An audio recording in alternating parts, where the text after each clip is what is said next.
Hi everyone! In this video, I will design the Apple Company logo for kids. Apple Company is known for making tech devices. But what would happen if the Apple Company was made for kids? Let's see. I wrote the Apple text and made a few little customizations in the text style. As you know, this is a kid's logo, so I tried to make it in kids' theme.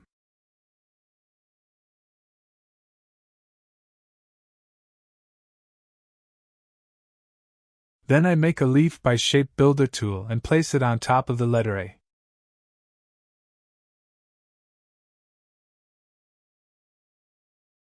Now it's perfect, but I will make it something more creative.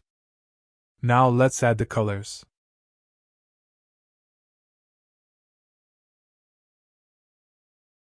As you see, I make it colorful because it will be much more attractive to the kids.